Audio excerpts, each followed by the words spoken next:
కార్తీక దామోదర మాసంలో ప్రతి ఒక్కరూ ప్రతిరోజు దామోదరాష్టకము అను ఈ స్తోత్రముతో దామోదర భగవాన్ని అర్చించవలెను. కార్తీక మాసములో మనుజుడు దామోదరుని అర్చించి నిత్యము ఈ దామోదరాష్టకమును గానము చేయవలను. సత్యవ్రతమును విరచితమైన ఈ అష్టకము దామోదరుని ప్రసన్నము చెయ్యగలదు. నమామీశ్వరం సచ్చిదానందరూపం లసత్కుండలం గోకులే భ్రాజమానం యశోదాభియోలు కళాభావమానం పరమృష్టమత్యంతత్రోదుచ్య గోప్యం.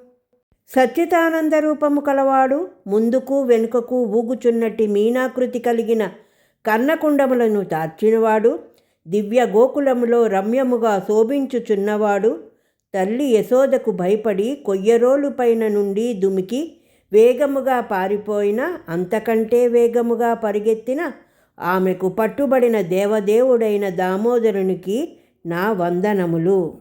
ఈ మాసములో ప్రతి ఒక్కరూ ప్రతిరోజు ఈ దామోదరాష్టకమును స్తోత్రము చేసిన ఎడల ఆ దామోదర భగవాను యొక్క దివ్యమంగళ రూపము చూసినట్టు అనుభూతి, ఆయన ఆశీస్సులు మనకందరకు కలుగునుగాక.